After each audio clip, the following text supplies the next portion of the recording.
Donc c'est très intéressant. Si je comprends bien, vous êtes pour dissoudre le CCIF parce que vous dites que soi-disant il a des liens avec des entreprises terroristes.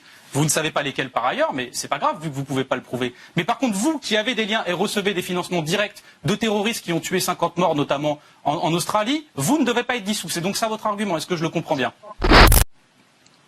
Écoutez, nous on demande depuis longtemps la dissolution de Génération Identitaire. D'ailleurs, notre député Éric Coquerel en avait déjà fait la demande il y a plusieurs années. Si vous savez, à mon avis, Génération Identitaire n'aurait même pas dû exister. Est-ce que vous savez, par exemple, que c'est un groupe qui est né après la dissolution du groupe Unité Radicale ?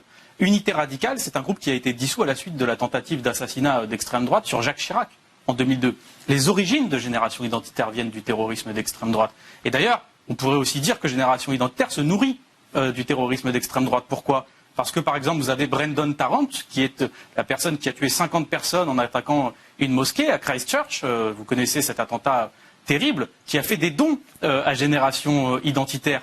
Et on pourrait dire, ah, mais c'est pas de la faute de Génération Identitaire, ils n'y sont pour rien. Mais si, parce qu'ils soutiennent la même idéologie de mort. Cette idéologie-là, qui s'appelle, par exemple, le grand remplacement. Moi, je me renseigne beaucoup sur ça. Vous voyez, par exemple, ça, c'est une conférence que Génération Identitaire organise avec ses petits amis, où il y a Monsieur Martin d'ailleurs. Et Monsieur Martin et ses amis disent, par exemple, ils l'affirment, quand ils sont entre fascistes, qu'ils reprennent la théorie du grand remplacement qui a justifié le meurtre de 50 personnes à Christchurch. Vous savez d'ailleurs que Brendan Tarrant, ce terroriste, avant de perpétuer sa tuerie, a envoyé un manifeste, notamment à la première ministre australienne, qui s'appelait le grand remplacement. Je vous laisse juge de ça, mais surtout, Génération Identitaire, c'est pas juste les musulmans. Vous savez, on parle beaucoup de la mosquée de Poitiers, mais c'est aussi les juifs. Ce groupe est foncièrement, fondamentalement antisémite. Par exemple, Monsieur Martin doit bien connaître ce monsieur qui s'appelle Pierre Loti, si je ne me trompe pas. Pierre Loti, qu'il doit bien connaître parce que c'était un des porte-parole de Génération Identitaire il y a quelques années, il disait que les juifs, je le cite, les juifs ont vocation à retourner dans leur pays. Je ne sais pas quel pays c'est pour les juifs qui sont en France depuis le XIIe siècle, mais en tout cas c'est une des déclarations de Génération Identitaire. Je vais m'arrêter là pour l'instant, parce qu'il y a d'autres choses à dire. C'est qu'à Génération Identitaire, il y a beaucoup de criminels, de gens qui sont condamnés pour des faits de violence. Donc ça fait longtemps que Génération Identitaire aurait dû être dissous, et vous savez, bon, ils vont manifester, ils seront pas beaucoup, mais c'est normal, parce que je pense que ça ne correspond pas à la France, le projet qu'ils défendent. La France, ce sont d'autres valeurs, ce sont des valeurs de respect des autres, et puis surtout pas de haine comme ils peuvent le défendre. Écoutez, déjà, la conclusion notamment est totalement fausse. Nous sommes bien davantage que mon contradicteur l'expression de la majorité. Une majorité des Français est favorable à la fin de l'immigration massive. Une majorité des Français est favorable à l'instauration de la préférence nationale que nous avons défendue, par exemple, lorsque nous avons occupé une CAF dans le 93. Je pourrais ainsi multiplier les exemples. Les Français, sur les questions identitaires, les questions d'islamisation, les questions d'immigration, sont très largement d'accord avec nous et cela ressort sondage après sondage et enquête après enquête. Et ça, c'est certain que effectivement, vous dites que c'est quelque chose qui ne plaît pas à mon contradicteur. Ah, mais les sondages sont faux. Il n'y a pas 63% non, ce des qu'il Français. Faut, c'est que les Français, monsieur, il n'y a pas 79% les Français, des Français qui sont je vais vous dire une chose.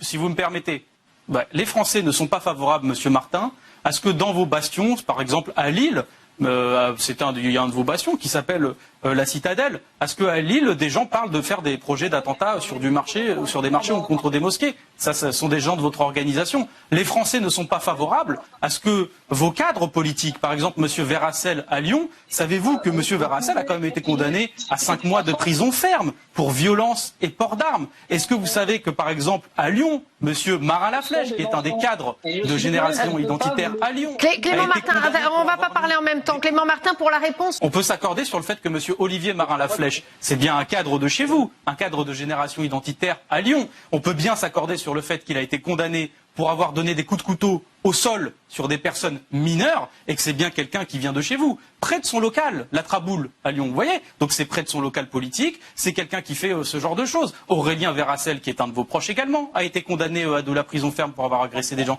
Vous êtes un parti, une organisation de repris de justice, de criminels, d'antisémites, de racistes. C'est la vérité, c'est pour ça d'ailleurs que c'est difficile à avouer pour vous, mais je suis bien renseigné, vous savez, sur votre organisation, et c'est la raison précisément pour laquelle nous demandons depuis longtemps votre dissolution. Mais vous savez, c'est pas ça le plus grave. Le plus grave, encore, je vous le dis, c'est l'idéologie, c'est le potentiel terroriste de cette organisation depuis qu'elle a été créée, et ensuite ce sont tous les délits qui ne sont pas des délits d'opinion. Être raciste, c'est un délit en France, ne vous en déplaise. Être antisémite, c'est un délit en France, ne vous en déplaise. Être violent et mettre des coups de couteau au sol à des mineurs près de son local politique, c'est un délit en France et ça mérite la dissolution en effet. Vous êtes le représentant des jeunes de la France insoumise. Vos députés, dont vous semblez très fiers, ont défilé avec les islamistes du CCIF lors de la manifestation contre l'islamophobie. CCIF qui est donc mouillé en relation avec des entreprises terroristes, djihadistes. Donc, si vous voulez, vos leçons de morale me paraissent quand même très décalées par rapport à la réalité des faits, en l'occurrence, que je viens de mentionner. Donc c'est très intéressant. Si je comprends bien, vous êtes pour dissoudre le CCIF parce que vous dites que soi-disant il a des liens avec des entreprises terroristes.